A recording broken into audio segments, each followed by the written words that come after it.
Dalam sabda beliau yang lain, tentu hadis ini diriwayatkan tadi Imam Abu Dawud nomor 2142 dengan sanad hasan. Dalam sabda beliau yang lain, Rasulullah SAW bersabda, "Ala wa haqquhunna alaikum an tuhsinu ilaihinna fi kiswatihinna wa ta'amihinna." Ingatlah bahwa hak mereka para istri terhadap kalian adalah kalian berbuat baik kepada mereka dan memenuhi pakaian dan makanan mereka. Itulah alam wanita. Bagaimana kita memberikan kepada mereka makanan dan pakaian yang membuat mereka puas dan suka, ya. Dan juga sabda Nabi SAW, dan itu tadi hadis sudah kita sebutkan, diriwayatkan Imam Tirmidzi nomor 1163, dan sabda Nabi SAW selanjutnya adalah la yafruq mu'minun mu'minah in kariha minha khuluqan radiya minha akhar. Janganlah seorang mukmin membenci seorang mukminah istrinya, jika ia membenci satu perilaku darinya, niscaya dia rela terhadap perilaku yang lain. Memang istri kita juga manusia. Misal ada perempuan menonjol sekali di masakan, itu kelebihannya, pujilah dia di situ. Mungkin dia kurang dalam penataan rumah. Mungkin ada perempuan dalam mengatur pakaian, kerapian rumah bagus, tapi nggak bisa masak. Kalau ada yang Allah berikan kepada kita, masya Allah, wanita yang bisa mengatur semua itu sangat luar biasa. Udah rumahnya bersih, dianya bersih, masakannya enak, karunia dari Allah. Tapi seorang mukmin harus paham, kalau ada kekurangan istri, selama bukan pelanggaran agama ya, cuma masalah-masalah khidmah pelayanan, maka dia, kata Nabi SAW, janganlah seorang mukmin membenci seorang mukminah istrinya, jika ia membenci satu perilaku yang dia tidak suka karena kekurangan, niscaya ia rela dengan perilaku yang lainnya. Ini masalah bergaul dengan cara patut. Yang kedua, mengajarinya atau mengajari istri tentang perkara-perkara agama yang penting jika sang istri belum mengetahuinya. Ini penting sekali. Jadi seperti ummahat kita, akhwat kita sendiri diizinkan oleh suaminya pergi ta'lim, itu penting. Bapak-bapak jangan larang suami istrinya pergi belajar agama, jangan larang, karena itu maslahatnya buat kita sendiri sebenarnya. Kalau bapak-bapak memahami itu, ikhwah kita memahami berapa besar pengaruh kebaikan perubahan pada istri kalau dia pulang dari pengajian, maka dia tidak akan melarang. Karena perempuan pakai perasaan. Kapan ibu-ibu kena perasaan dari sisi agama, beda dengan laki-laki. Kalau laki-laki mungkin dia tahu tentang sholat malam, tapi kalau dia capek, dia mengatakan saya capek, mungkin besok aja saya sholat. Perempuan belum tentu begitu. Mungkin kalau dia kena perasaan secara keimanan, walaupun capek dia bisa bangun sholat malam. Kena perasaan, beda ya. Di sini kita harus mengajarkan dan membiarkan mereka mendalami agama yang dalam ya, baik itu dengan cara hadiri pengajian atau kita memberikan fasilitas yang lengkap. Sekarang sudah ada internet ya, dengan segala macam perusahaannya berbeda-beda bersaing, sudah sangat cepat, kita bisa pasang di TV ya. Saya pernah mengunjungi rumah seorang muslim, saudara kita, dia lihatin ke saya, jadi dia sudah pakai internet yang cukup bagus di rumah, semuanya sudah tinggal acara ceramah. Istrinya pun habis masak, dia lagi di kantor, tinggal putar YouTube ceramah Ustadz Fulan, tinggal nonton saja. Karena biasanya kalau acara TV, kalau luput jamnya kita nggak bisa kan. Kalau di YouTube kan kita bisa ulang-ulang, bisa kita pilih lagi, bisa dinonton lagi, walaupun kita tidak sempat hadir tadinya. Positif, siapkan fasilitas itu di rumah. Jadi buat di rumah itu betul-betul suasana Islami dan disiapkan semua fasilitasnya. Atau mengizinkannya untuk menghadiri majelis-majelis taklim untuk belajar karena kebutuhannya untuk mempelajari agamanya dan mensucikan jiwanya lebih besar daripada kebutuhannya terhadap makanan dan minuman yang juga wajib dipenuhi, sebagaimana firman Allah Subhanahu wa taala dalam surah Tahrim ayat 6. A'udzu billahi minasyaitonir rajim. Ya ayyuhalladzina amanu qu anfusakum wa ahlikum nara. Al-ayat. Hai orang beriman, peliharalah dirimu dan keluargamu dari api neraka. Maksudnya buat dia faham agama supaya dia tidak berbuat hal-hal yang berbau agama. Saya sedih kalau melihat atau mendengar sebagian akhwat kita atau umat kita mengeluh ya, kadang-kadang kami mau pergi ta'lim dilarang oleh suami. Ini sayang sekali. Dia tidak paham kalau suaminya tahu bagaimana pengaruh secara kejiwaan karena hadir di pengajian itu luar biasa. Dia akan lebih santun dengan suaminya, dia akan lebih khidmah, dia akan lebih takut kepada Allah dalam hak-haknya, itu akan tertanamkan ya. Kata beliau, istri termasuk keluarga yang harus dipelihara dari ancaman api neraka, yaitu dijaga dengan keimanan dan amal soleh. Sedangkan amal soleh itu harus dengan ilmu sehingga bisa melaksanakannya dengan benar sesuai dengan tuntunan syariat. Hal ini berdasarkan sabda Rasulullah SAW, dalam sebuah hadis yang diriwayatkan oleh Imam Bukhari Muslim dan Imam Tirmidzi juga meriwayatkan nomor 1163. Jadi tentu hadis ini sahih karena riwayat Bukhari Muslim. Rasulullah SAW bersabda, ala wastawsu bin nisa'i khaira fa innahunna awanin au asiratun indakum. Ingatlah, berbuat baiklah terhadap para wanita karena mereka adalah tawanan yang ada pada tangan kalian. Bapak-bapak, saya kasih resep sederhana, walaupun ini rahasia di antara kita, cuma pakai mic apa boleh buat, ibu jadi dengar gitu kan. Nggak bisa, matiin, harus dengar gitu. Jadi kalau istri berbicara sesuatu, sekali lagi, omongan-omongan yang tidak nyaman tinggalkan saja. Ditinggalkan maksudnya tidak usah dihiraukan, tetap ada di situ tapi tidak usah dihiraukan. Kita buat teh sendiri, kita buat kopi, kembali lagi dengarin, biarin saja, anggap orang sedang berdongeng, biarin dia ngomong, gak apa-apa. Itu kuncinya. Dan jangan terpengaruh dengan setiap statementnya perempuan, karena perempuan kalau sampaikan sebuah statement, dia tidak pikir jangka panjangnya, sekarang saja. Lagi marah ya sekarang, mau cerai, mau mati, mau apa, terserah, nggak mau tahu. Kalau kita laki-laki kan berpikir panjang, makanya perceraian ditaruh di tangan laki-laki. Kalau cerai di tangan ibu, satu hari berapa kali ibu ceraikan suaminya? Saya mau tanya, terlambat sedikit saya ceraikan kamu. Hah? Semua cerai. Jadi kalau mendengar kata-kata cerai dari lisan istri sudah biasa itu. Itu sudah, jangan dihiraukan, jangan menjadi beban pikiran. Nah, anggap angin lalu. Kalau dia ngomong sesuatu yang positif baru kita tanggapi. Itu yang dilakukan Umar bin Khattab. Istrinya marah, ngoceh-ngoceh, dibiarin sama Umar. Sampai ada sahabat mau mengeluh, istrinya juga bicara begitu di rumah. Waktu datang rumah Umar, didengar dari luar suaranya istrinya Umar. Kau Umar begini, kamu begitu, kamu begini, segala macam. Umar diam saja. Orang ini pulang, akhirnya Umar dengar ada orang dari depan pintu, dibuka pintu sama dia, dikejar orang itu. Kenapa kau pulang? Amir Mu'minin, masalah kita sama. Di rumah istri saya banyak ngomel-ngomel, di sini juga anda diomelin gitu. Dia bilang perempuan, dia udah masakin masakan saya, dia udah cuciin baju saya, dia jadi ibu anak-anak saya. Udahlah, anggap saja dia ngomel. Nah, maaf ibu-ibu ya, anggap radio rusak. Kalau dia sudah ngomong kasar, pulangin saya ke rumah orang tua saya nyesel nikah sama kau, masa mau dilayani? Kira-kira, masa mau dilayani? Oh iya, saya pulangin kamu sebentar, kan tidak mungkin. Nanti akhirnya kau sudah dibawa pulang di mobil tengah jalan baru nyesel-nyesel. Jangan usah dilayani. Tanda kutip tadi ya, radio rusak gitu. Hanya supaya mudah difahami. Tapi kalau nanti, kalau coba terapin, kalau memang ada bapak-bapak yang Allah uji gini, istrinya suka ngomel, coba terapin. Kalau dia lagi ngomong, walaupun kita pegel, dengarin aja. Nanti sekali dua kali dia tidak mau lagi ngomel tuh, karena dia tahu tidak ditanggapi. Nah, dia jadi berhenti sendiri. Sudah tahu ya? Senyap suara bapak-bapak ini. Entah paham atau enggak ya? Itu rahasia susah didapat itu ya. Baiklah. Sabda Nabi SAW sini yang mulia, ingatlah, berbuat baiklah terhadap kaum wanita. Maksud dalamnya adalah bertutur kata yang baik, tidak usah terlalu ditanggapi permasalahan yang diucapkan. Karena banyak laki-laki begitu, terlalu terbawa dengan arus perkataan istrinya. Akhirnya dia sakit hati sendiri, dia pegel sendiri. Enggak, bijaksana, dewasa. Yang perlu ditanggapi, tanggapi, yang enggak usah. Tapi juga kita enggak usah tinggalkan. Itu penting. Karena mereka adalah tawanan di tangan kalian. Dari rumah ayahnya kita ambil dengan kalimat akad, dipindahin ke rumah kita. Dia masakin, dia bersihin rumah, dia jadi ibu anak-anak. Ngapain harus dimarah-marahin? Biarin aja. Di antaranya adalah dengan mengajarkan hal yang bisa memperbaiki sikapnya dalam beragama dan mendidiknya dengan didikan yang membuatnya bisa istiqamah yang baik. Yang ketiga, mendidiknya untuk menjalankan ajaran-ajaran dan adab-adab Islam serta menghukumnya bila menyelisihinya, yaitu melarangnya bepergian sendirian atau menampakkan wajahnya. Ini tentu bagian pendapat mengatakan wajibnya cadar dan bertabarruj atau bersolek dan berbaur dengan laki-laki yang bukan mahramnya. Jadi dia, suami di sini harus punya rasa cemburu kalau istrinya melakukan perbuatan yang salah.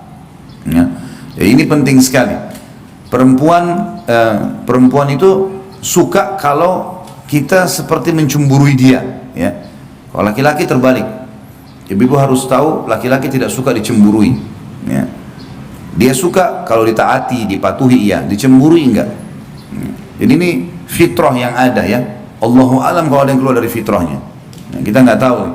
Kalau ada laki-laki sini suka kalau suami istri cemburu, ini masalah buat dia. Ya, masalah. Karena umumnya tidak suka ya. Perhatian ekstra juga itu tidak perlu.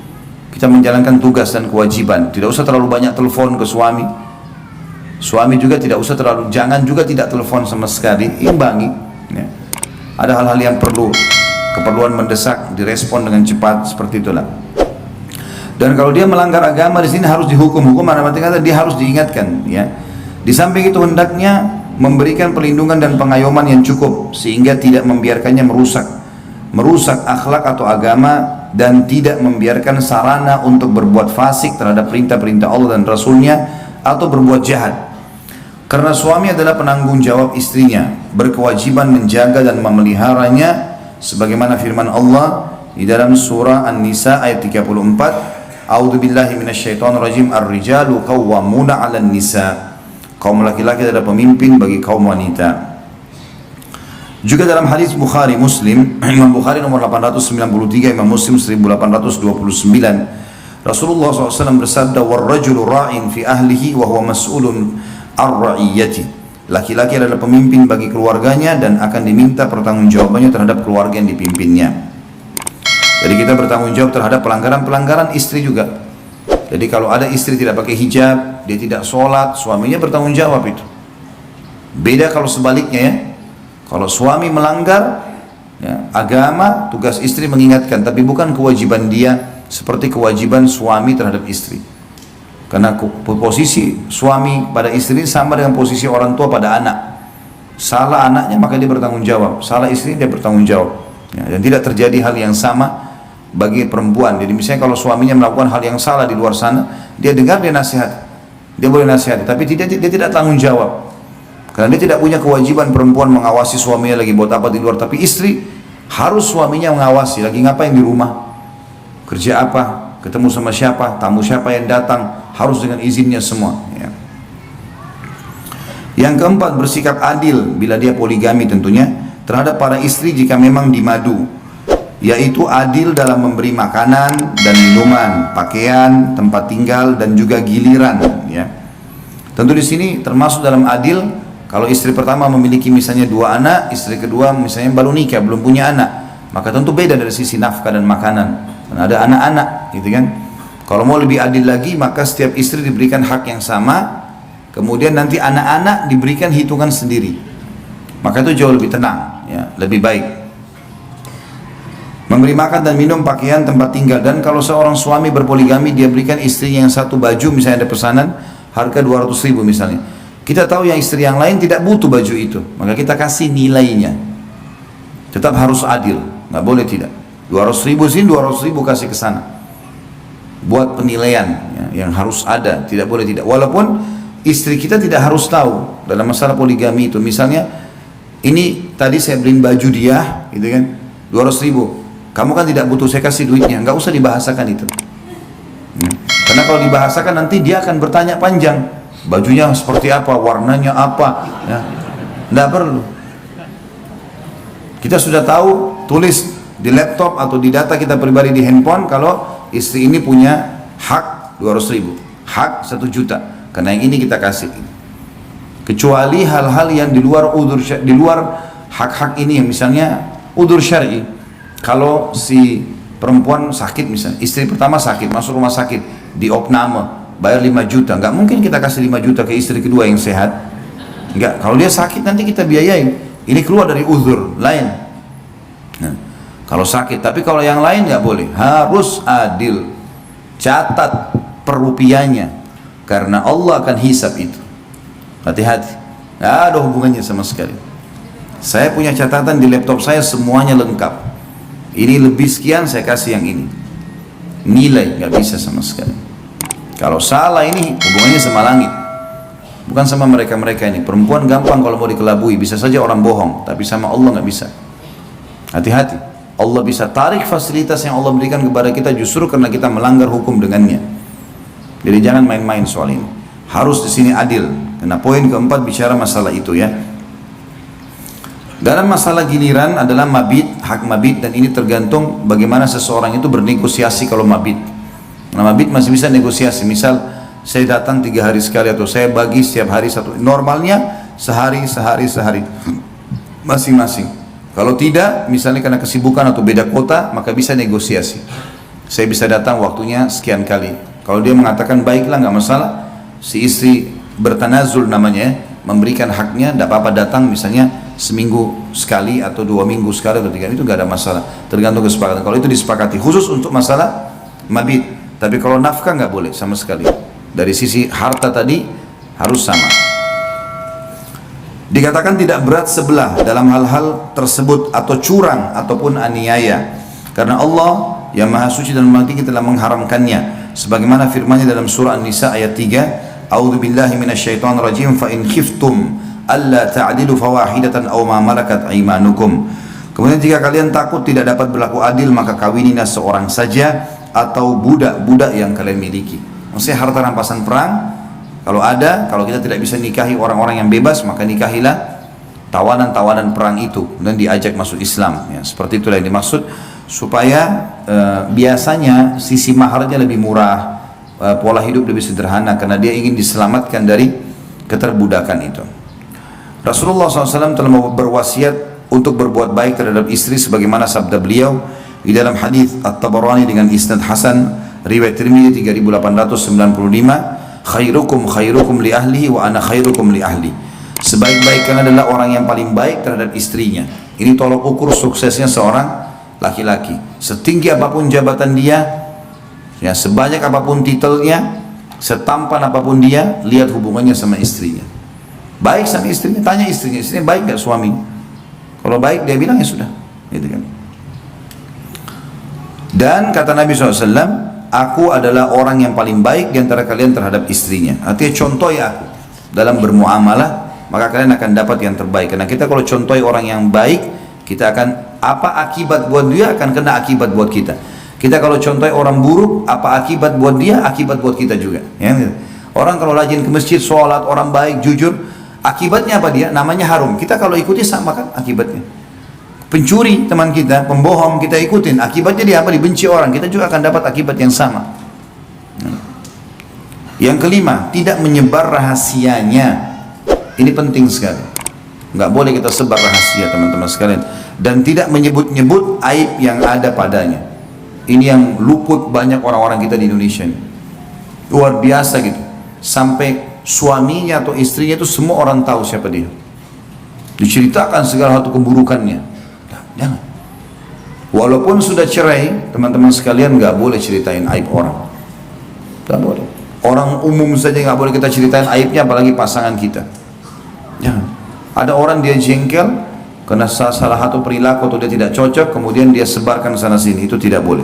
Tidak menyebarkan rahasia dan tidak menyebut-nyebut aib yang ada padanya. Karena suami adalah kepercayaannya dan yang dituntut untuk menjaga dan melindunginya. Hal ini berdasarkan sabda Rasulullah SAW, Inna min asyarrin nasi indallahi manzilatan yawmal qiyamah ar-rajulu yufdi ila imra'atihi wa tufdi ilaihi thumma yanshuru sirraha.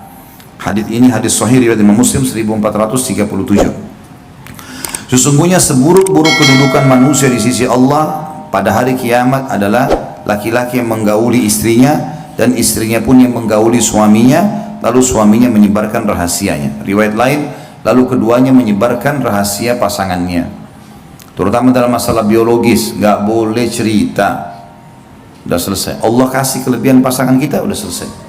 Jangan cerita. Bapak-bapak sini jangan, Allah kasih istri yang Masya Allah memenuhi semua kebutuhan biologis, apa yang dia harapkan semua terpenuhi, dia puas. Jangan cerita sama teman, sama sekali.